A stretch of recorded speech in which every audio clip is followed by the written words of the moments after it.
So I just thought I'd sort of document this, putting back this, shoot. So I'm putting back together a 1969 Ludwig Blue Oyster Pearl drum kit, and I just wanted to document the experience a little bit. This is the current state of the kit. Essentially I just took off all the hoops and a lot of the hardware. Just gave it a little bit of a cleaning. And sort of right now I'm inspecting the bearing edges on the toms. They're pretty good. I mean, there's a little bit of separation on some of them, but yeah. This is a really cool fiber skin drum head that came with the set. It's brand new, and I'm gonna have that's gonna be the resonant head on the bass drum. Here's a lot of the hardware. It's actually in pretty good condition considering the age. I mean, there's a little bit of rust on some of the hoops, but it's not, nothing that's going to affect the structural integrity. It's sort of just a nice patina has developed.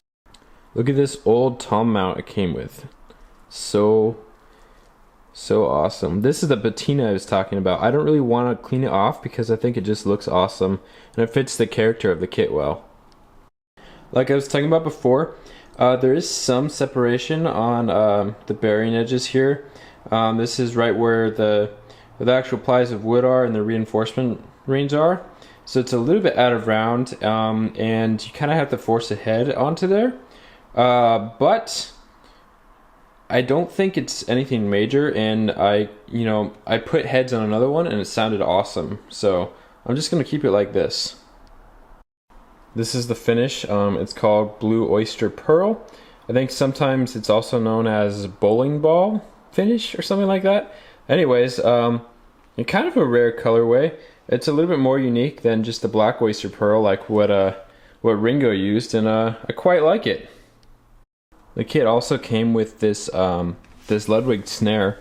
I don't really know what year it is. I think it's a Ludwig Superphonic something. It's a 5x14. I tried to tune it up a little bit. The head that was on the resonant side was so old it cracked when I cranked it up, so I had to put a new head on there. And I got some new snares for it too. And so I'm gonna replace both heads and put new snares on it and tune it up, see how it sounds.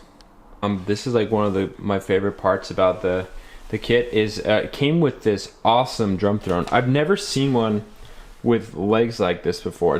This is also Ludwig. Yeah, I've just never seen anything like it. You can't adjust the height or anything, but it's still really cool. This is the state of the bass drum hoops, and like I said with some of the other stuff before, I'm not even gonna bother really trying to fix this up at all. I think it just really, it looks very well used and well traveled, and I think it looks awesome. It's especially with this particular colorway and the fiber skin head and everything. I just really like this aged look. This set also came with a complete setup of cymbals. They're all old Zildjian Avitas cymbals, except for one Paiste. So it came with, I think it came with 2 crashes, this sort of crash right here, and then a set of hi-hats. This is just some more hardware that came with the kits. I believe this is a hi-hat stand. And then this is an original Ludwig speed cane. This is awesome. I got another speed cane, a newer one before, and I'm going to be selling that with another kit. But this is an original one. This whole thing is metal, and it looks indestructible.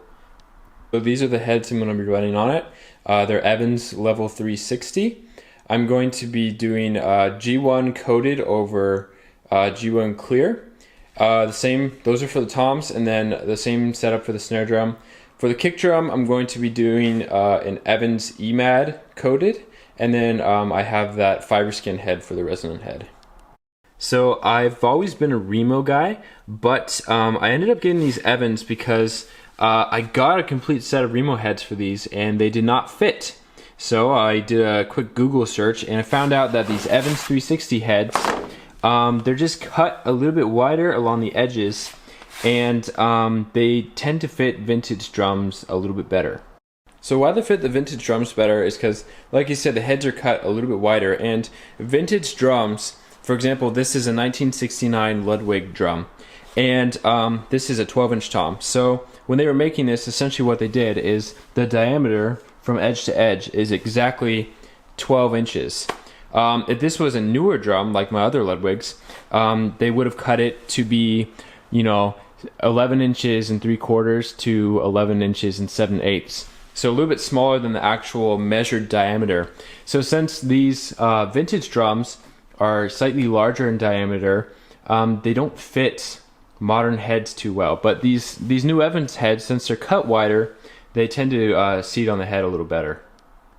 Additionally, the separation here is probably throwing the shells maybe a little bit out of round, and that's part of the problem too. And then obviously the quality control for these vintage drums is not as good as it is nowadays. So yeah, everything's kind of in a mess right now, but I'm gonna get this all set up, and I'll show you guys the finished product.